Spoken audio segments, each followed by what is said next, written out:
everyone, hello. Welcome to the second episode of Fun with Physics. I'm super excited about this because I've gotten a lot of really good feedback about the first episode. I'm actually surprised at how many people watched, and thank you to everyone who did watch and like and subscribe and share and all that good stuff. And who knows, maybe YouTube's gonna make me famous. Who knows? Wishful thinking. Today we're going to do exactly what I told you we were going to do in the last video, is we are going to talk about a lot of mathematical concepts, but I promise it's not going to be scary. We're going to make this as easy and painless as possible. Today I want to talk about vectors again. We're going to talk about vector addition and vector multiplication, how to add them and how to multiply vectors and scalars together. I want to talk about some trig functions. I want to give you all a little introduction to like what trig functions are and what we can use them for. And then I want to give you guys just a baby, sweet, little short, sweet introduction to calculus. We're not going to do calculus, okay? So don't turn the video off. Don't run away from me yet. I just want to show you guys some of the key elements of calculus and what we use those for as well. That's as deep as we're going to go today. We are really barely even going to work example problems. We're just going to kind of fill in the blanks what I've already got up here, just so you guys can conceptualize what I'm talking about. And aside from that, it's going to be should be a pretty short and sweet video. So, oh, and I've got some music playing in the background because a lot of people told me that they think that it might be a little catchy, if I had some tunes playing. So chose some Glenn Miller, some instrumental, no lyrics to distract you from what I'm actually talking about. But if the music's distracting, tell me in a comment and be like, hey, can't listen to you and music at the same time, and that's not a problem for me. So I'm here to help you guys, and I want to know what works for you guys. So do let me know in the comments. Okay, so let's just jump right into it. I want to start by talking about vector addition, which is much simpler than vector multiplication. Got my favorite whiteboard again. Okay, so start by saying a unit vector is a vector that's exactly 1 unit in length, which is the same thing as magnitude. So its length is its magnitude. So remember in the last video we talked about a vector as something that has magnitude and direction. So when you have a vector, imagine you have a graph, and you imagine on that graph you have a line pointing in one solid direction. The length of that line is going to take up 1 unit, 1 tick on the graph. So you have 1, 2, 3, 4. Imagine it takes up 1 tick on the graph. So that's 1 unit, right? And then it goes in any direction that you want to make it go in. So that's a unit vector. It's 1 unit of movement or magnitude and then any direction. So when we write vectors, we're going to use them either in the form here with a little I hat, J hat, K hat. That's what we call those. Just these little hats on top let us know that we're working with vectors. Or also this format, which is this little half arrow, funky looking thing above a letter or a number. That'll let you know that that's a vector as well. So if you ever see anything like a funky hat or a funky half arrow, we're dealing with vectors. That being said, let's just hop right into the vector addition from my squeaky chair. So when you're adding 2 vectors, so this here is a vector and this here is a vector. So this first vector is 3 in the I hat direction minus 6 in the J hat direction. So that's 3 units in the I hat direction, which is the X direction, minus 6 units in the Y direction, in the J hat direction, which is the Y direction. A lot of times we will have vectors with 3 directions, so X, Y, Z.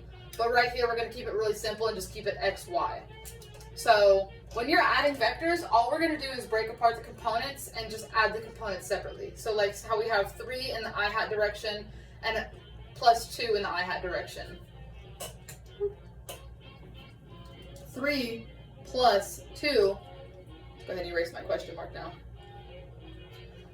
So 3 plus 2 is just going to be 5 in the I hat direction, right? And then we have minus 6 in the J hat direction plus minus 3 in the J hat direction. So it's going to be negative 6 plus negative 3. We're going to have minus 9 J hat. And That's our answer. It's literally that simple. We just break them into components. We add the x's and we add the y's. Or we add the i's and then we add the j's. It's however you want to say it. It represents the same thing. Okay, so that one is pretty easy. Now when you're multiplying by a scalar quantity, when you're multiplying a vector by a scalar quantity, it's really simple. Again, all we're going to do is, this is our vector, right? 2i hat minus 5j hat, so that's 2 units in the I hat direction minus 5 units in the j hat direction, x and y. We're just going to multiply each one of these components by the scalar, which remember, a scalar is just a number, a regular number. We're going to multiply each one by the scalar. And so you erase our little question mark because we're about to figure it out. So 2 in the I hat direction times 2, it's going to be 4i hat, minus 5 times 2 is going to be minus 10j hat. And so the final answer to that one is going to be 4i hat minus 10j hat. So 4 units in the I direction or the x direction, and then minus 10 units in the j hat direction or the y direction. So not so bad so far. Now that is what they call, that's multiplying your vector quantity by a scalar quantity. When it comes to multiplying two vector quantities, we're going to have to bring in something called the cross product. And something that I wanted to touch on before I show you guys actually how to do what's called the determinant method to find the cross product, there's this thing called the right-hand rule. And so the right-hand rule just says that if you have, it's easier to show you guys with 2 hands. So say you have a vector pointing in this direction, towards the camera, from me towards the camera. Then you also have a vector pointing in the up direction. And so you want to multiply those 2 vectors together. Okay, so what you're going to do, this cool thing called the right hand rule, is you point your fingers, like just your regular hand, palm down, point your fingers in the direction of the first vector. So I said it was coming from me towards the camera. So you're going to point your fingers towards the camera, and then you're going to curl your fingers towards the direction of the second vector. So curl your fingers towards the direction of the second vector, since it's going in the up direction, right? And then put your thumb straight out. The direction that your thumb points is going to show you the 90-degree cross product vector of the first 2 product vectors. And so that might sound a little confusing. I don't want it to be confusing. I want it to be very simple to understand. So I'm just going to say it again, but slower, because I feel like that's the best way to do this. So I have a vector that's pointing in the up direction, and I have a vector that's pointing towards the camera. So just so you guys can see what we're doing here, it's pointing towards you. This is our vector A, and this is our vector B, okay? Now I want to know what vector is going to be produced from multiplying these 2 together. And so when I want to figure that out, I'm going to say, all right, well, my vector A is pointing in this direction, so I'm going to point my fingers in that direction. My vector B is pointing up, right? So I want to curl my fingers in that direction. Put your thumb straight out, and now your thumb is pointing out to my right. So that means that the vector C is going to be pointing out to the right, because each time that you have a cross product, the cross product, the vector that you make from multiplying the first 2 together, will always be 90 degrees perpendicular to both vectors. So it's 90 degrees here, it's 90 degrees here by both vectors. So I hope that makes sense. It's just a little trick called the right-hand rule that when you're actually dealing with real life examples, it helps you to understand which direction your vectors are going to be directed in. So that being said,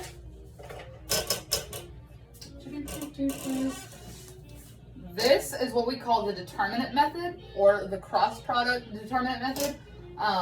This is how we're going to solve multiplying vector A times vector B to get our vector C, right? So, pink will do just fine. Just making sure I want to use this color. So let's say that we have vector A, and we have 1i hat plus 2j hat plus 3k hat. So that's 1 unit in the x direction on a graph, 2 units in the y direction on a graph, and 3 units in the z direction on a graph. And now for vector B, we have negative 2i hat plus 0 j hat plus 1 k hat. So now we have negative 2 unit vectors in the x direction. We have 0, so no unit vector at all in the y direction. And then we have 1 unit vector in the k direction. And so if I want to take these two vectors and I want to say, I want to know what the product of these two vectors is going to be, the cross product. I'm going to make this cute little chart over here. I don't know, it's cute to me. It's probably not cute to everyone else, but I really like, there's other methods of doing this. There's other methods of getting to the cross product, but this one is very visual and it's very concept easy to grab. So this is one that I like to use and teach people. So what you're going to do is you're going to write your I hat, j hat, k hat, and then in the next line you're going to write the components of vector A. So just so you guys can see it, you don't have to write this, but that's vector A and that's vector B, right? Okay, so we see 1 came from there, our 2 came from here, and our 3 came from here. Then on vector B, we've got our negative 2 that came from here, our 0 that came from here, and our 1 that came from here. So far so good, right? Now, I'm gonna put this up so that I can show you guys something fun.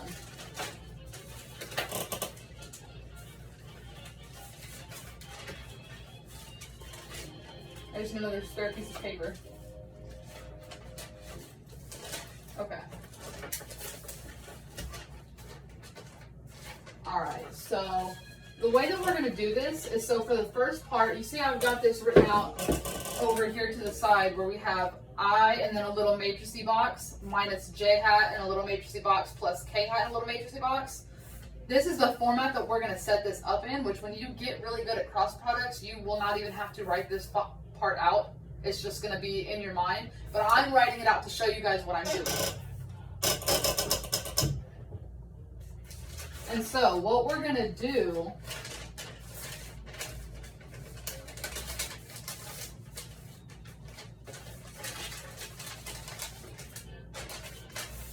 okay, so this is the column and the row with I in it. We're going to cover the I component, and see now we have 2, 3, 0, 1. So over here, we're going to write 2, 3, 0, 1. And I don't know if you guys can see, so I want to make sure you can see. Right down here in the bottom, we covered our I component, and we had 2, 3, 0, 1 that was left. And so in this matrixy box down here, we put 2, 3, 0, 1. And I'm just going to do the same thing for K and J. So just to show you guys, we're going to cover the J column, and then we're going to cover the J row. And so when I cover that J column, I have 1, 3, negative 2, 1. So we're going to write that in. 1, 3, negative 2, 1. And then for the K hat, we're going to cover the row with K hat and the column with K hat. So we have 1, 2, negative 2, 0. So down here we've got 1, 2, negative 2, 0. And so just to see my little matrixy box and where we're going with all of this. Now what we're going to do, let me get a different color. Okay, so we're going to multiply these two and these two. So it's going to be 2 times 1 minus 0 times 3. Okay, so that's going to be 2 minus 0 equals 2. So we've got 2 in the I hat direction. That's what we got. We cross multiplied 2 times 1 minus 3 times 0. 2 times 1 minus 3 times 0 equals 2. So we've got 2 in the I hat direction. Now we're going to do the same thing with J and K. So we've got 1 times 1 and negative 2 times 3. So we've got 1 times 1 minus 3 times negative 2. So that's going to be 1 minus negative 6. So that's going to be 7. So we've got 7 in the J hat direction. I'm gonna go ahead and erase this down here just so we have some room to work the last part. Okay, and now last part, we've got 1 times 0 minus 2 times negative 2, so that's 1 times 0 minus 2 times negative 2, so that's going to be 0 minus negative 4, so we've just got a plus and a plus, so we've got 4, so we've got plus 4 in the k-hat direction. Keep that a little orderly, not so confusing looking. So this is going to be the final answer to our cross product determinant method. 2 units in the i-hat direction, minus 7 units in the j-hat direction, and 4 units in the k-hat direction is going to be our vector C from multiplying vectors A and B together. And that's basically everything you really need to know about vectors. Obviously, that's not everything there is to know about vectors, but as far as what we're going to use them for in my videos, that's as far as we're going to go. So, hope that wasn't too bad. I'm going to pause the video, I'm going to erase all this, write some new stuff, and then I'll be right back. Okay, and we're back. I've erased my whiteboard and put up some trigonometric functions, fun stuff. This part is going to be super quick, super easy. Just want to give you guys a little basic introduction to what trigonometric functions are. So basically, trigonometric is going to be, trigonometry. If you've never been exposed to trigonometry before, that's fine. All that it means is the study of triangles. And so what we're going to deal with today is right triangles. What's you bothering me? Okay, sorry. Right triangles. And so basically,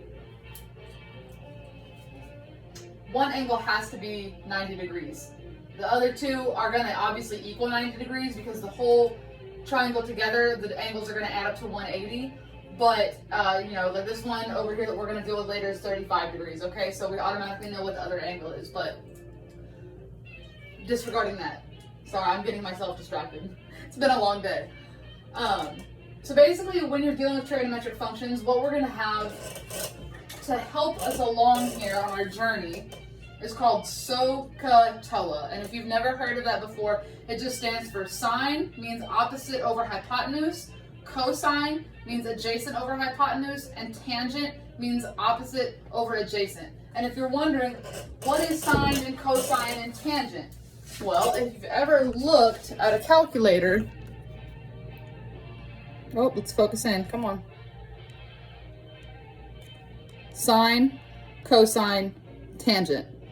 Okay? So they're just trigonometric functions that we're going to use to find out different quantities about right triangles. And so, when you're looking at a right triangle, and say this angle down here is going to be our angle A. You can call it whatever you want to call it. You can call it angle B, angle Z, angle F. It doesn't matter. We're going to call it angle A. And when you're looking at angle A, you say, okay, well, here's a leg and here's a leg on the triangle. You always know that these are the two legs because they're connected by the right angle. But the I don't want to call it a leg. The part of the triangle that connects the two legs, that's always going to be the hypotenuse, that diagonal piece that connects the two legs. And so when you're looking at the angle, if this is the angle, this is the side that's next to it or adjacent to it. So ADJ, adjacent. This is the side that's opposite from the angle. It's across from it, opposite, OPP. If you get the song reference. But, and this is the hypotenuse, HYP. So we're going to use those abbreviations as we go on throughout this. That's what they stand for. Opposite, hypotenuse, adjacent. And so, and respectively, if say that we chose to make this angle A, then we would go, okay, well that's the opposite side and this is the adjacent side. But just so you know, it's not like it's always the one on the bottom is adjacent and the one on the left is always opposite. It goes based on which angle you're looking at. And so, I just have one really quick example. I just have a triangle here where we've labeled the legs as Y and X. We've got our angle of 35 degrees and we know that our hypotenuse equals 7. And so the problem is just to find X and Y. This is a really simple problem. So when you're looking and you see, okay, well, this is my angle at 35 degrees. Well, I know that the opposite side is Y and the hypotenuse is 7. And so I want to use the sine function to tell me what this opposite side is equal to. So I've got sine, opposite over hypotenuse. So opposite over hypotenuse. And so we know that the hypotenuse is 7, right? So if we multiply that 7 back out to the front of this to get the opposite by itself, because the opposite just stands for y, right? And we're solving for the y variable. So we're going to take this hypotenuse, which is 7, multiply it out to the front. So now we've got 7 times the cosine of 35 degrees, or sorry, the sine of 35 degrees. That's going to equal opposite side, which equals y. And so if we just plug this into our calculator, 7 multiplied by the sine of 35 degrees, that's going to give us 4.015. So 4.015. All right. And remember, this is not in degrees because this is the unit of measurement. So let's just say we're in meters. Say this was 7 meters. So now we're in meters again as well. Just so you guys don't get it confused with being in degrees or in meters. And now that we figured out the y side, we want to figure out the x side, right? And so if we used sine to figure out the y side, we're going to use cosine to figure out the x side because cosine is adjacent over hypotenuse. And so we've got adjacent over hypotenuse. We still know that hypotenuse is going to be 7 meters. So we're going to do the same thing that we just did and multiply that 7 out to the front of the cosine. So we have 7 times cosine 35 degrees equals the adjacent side, which equals x. And so we're just going to plug this back into our calculator again, but we're using the cosine function. So 7 multiplied by the cosine of 35 degrees equals 5.734. 5.734. And remember, we're in meters right now. And that's the answer. That we found x and we found y. And I just wanted to let you guys know that as far as double checking your work, you don't have to. But some people really like to. And once you find out all the sides of the triangle, you can use what we call Pythagorean Theorem. You've probably heard it before, whether you know what it actually is or not, but it's called Pythagorean Theorem. And it just says that a squared plus b squared equals c squared. And that just means that this leg, we'll call this leg a squared plus b squared, we'll call this leg b, equals c squared. C will always be the hypotenuse. A and b doesn't matter which order they're in. This can be a and this can be b, or this can be b and this can be a. Doesn't matter, but c will always be your hypotenuse because the two legs squared and added together is going to be the quantity squared of the hypotenuse. And so the easiest way to do that would be, okay, so we have 5.734, let's square that. And we have 4.015, let's square that. Square both quantities, add them together, and then take the square root. And just because I feel like I'm going fast, I'm going to go ahead and write it out just so you guys can see it. A squared plus b squared equals c squared. Okay, and then we've got, we'll round to 1 decimal for these calculations because we're just doing it for concept. So 5.7 squared plus 4.0 squared, I'm going to go keep it in 1 decimal, equals c squared. And so, what's my calculator? 5.7 squared is 32.5. We know that 4 squared is 16 equals c squared. So let's see, 32.5 plus 16 is 48.5 equals c squared. And c equals the square root of 48.5.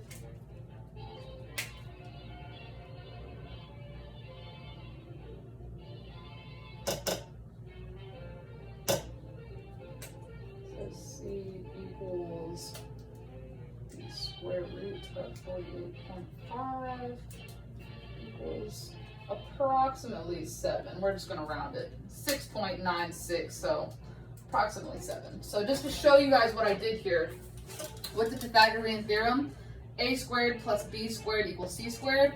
Our a squared is going to be 5.7 squared. Our b squared is going to be 4 squared. And then c squared, we just leave it. So then we square this, we get 32.5 and 16. Add those two together, we get 48.5 equals c squared. Well, now we need to square root this to get rid of this square on this side. So we square root it, and that gives us about 7. So c, our hypotenuse, I erased our triangle, but our hypotenuse for that triangle is about 7. And, oh, I erased the triangle. But the triangle that we started with, if you rewind and look, the triangle that we started with was 7. So it's just a way to double check your work and make sure that you're using the right trig functions and that everything's coming out correctly. And that's basically all I wanted to show you with trig functions. I mean, that's about as deep in trig functions as we're going to go in my videos because, like I said, I don't want to scare you guys away with the math or anything. And so, pretty simple stuff. I'm going to pause the video real quick, erase this, and we're going to come back with a brief introduction to calculus, and then we're going to be done. Okay, so this will be the last part of this video today. We're just going to do a little bit of a baby introduction to calculus. We're not going to do calculus. I really just want to show you guys like the premise of what we use calculus for. And so, just going to jump right in. We're going to start with talking about derivatives, which derivatives are just a rate of change. And so I mentioned in the first video when we were talking about position, velocity, and acceleration, I mentioned that they are derivatives of each other. What I meant by that is that velocity is a change, it represents a change in position. So velocity is the derivative of position with respect to the derivative of time. Okay, and then acceleration represents the change in velocity. And so acceleration equals the derivative of velocity with respect to the derivative of time. And so that might sound confusing, but basically a derivative is just, it's another mathematical operation that we can perform on a function. And so if our velocity or our acceleration is a function, and we want to perform a mathematical operation on that, such as addition, subtraction, multiplication, a derivative is no different. It's just a different kind of mathematical operation. And so we use derivatives, like I said, to represent rates of change. Just going to skip really quick to talk about integrals. We're going to come back to this. But integrals are the opposites of derivatives.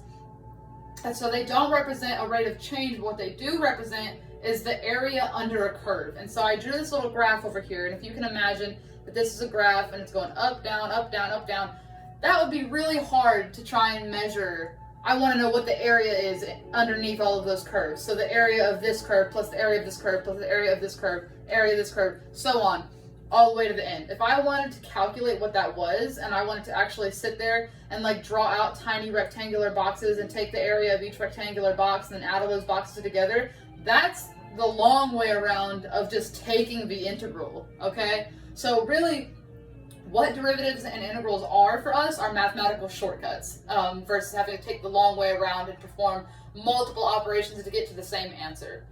And so we're going to hop back up here to the derivatives part, and we're just going to, I want to show y'all something called the power rule. We're going to do one for derivatives and one for integrals, but I want y'all to understand that there are so many different ways to take derivatives. There's things called the power rule, the chain rule, integration by parts.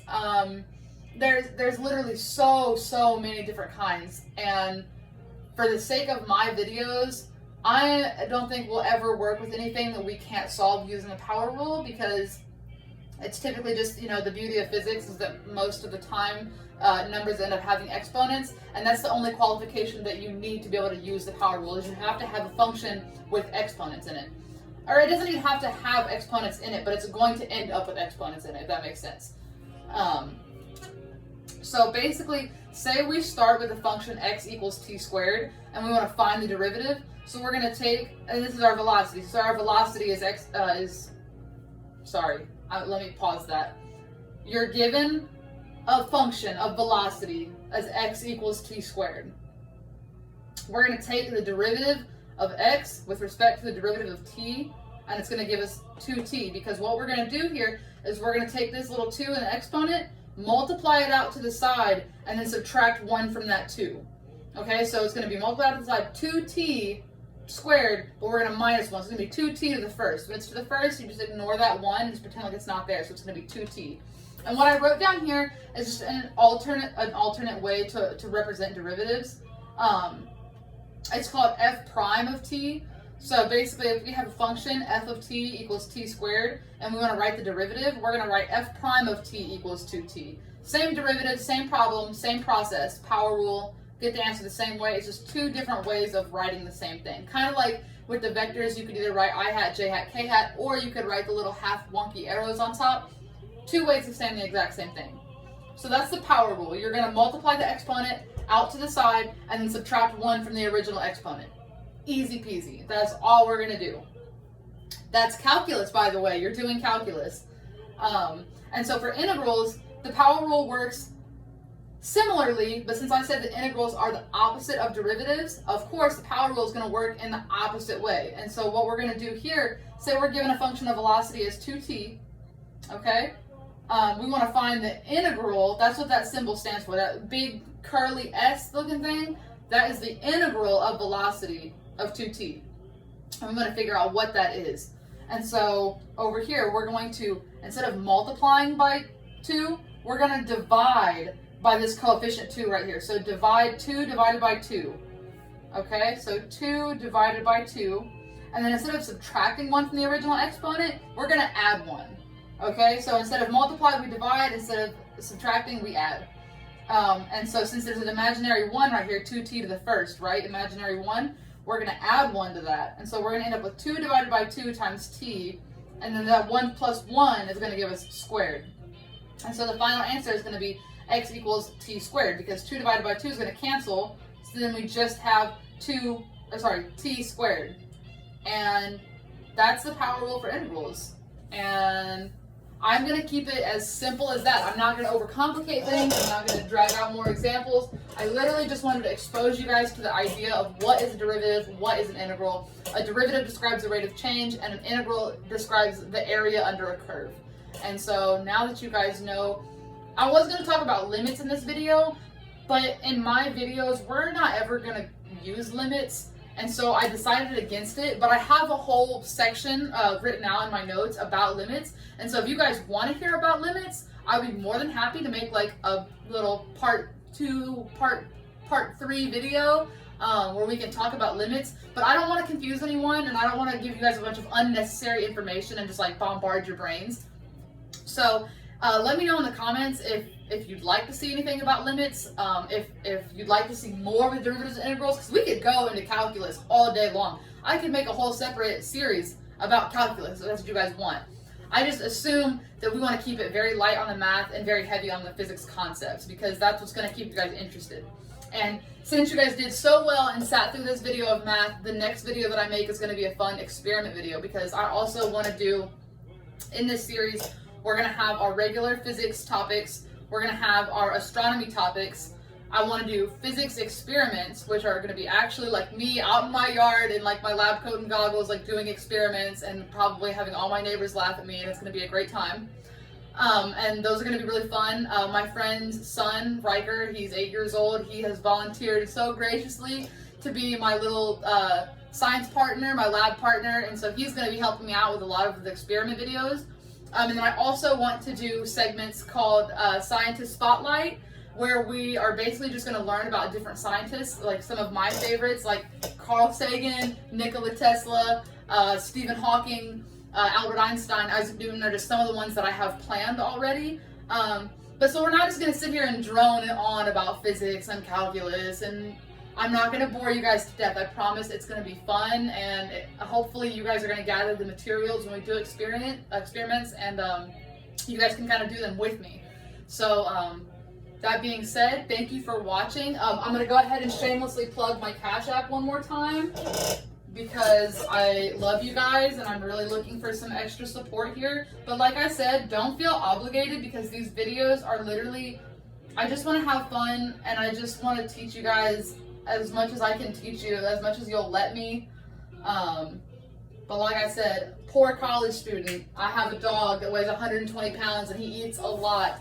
This is my Cash App, Princess12037.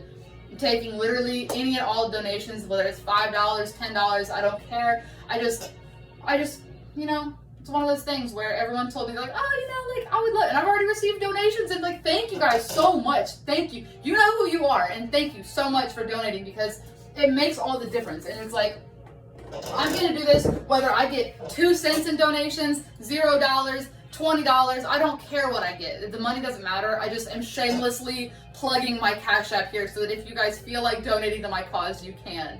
But that being said, I'm glad you guys came back. I'm glad you watched the second video. Stay tuned, because the next one's going to be a fun experiment, and I'm really excited to do that with you guys. I think we're going to make a lava lamp. I haven't completely decided yet, but I think that's what we're going to do for the first experiment video. And yeah, that's about it. So see you guys back for the next video.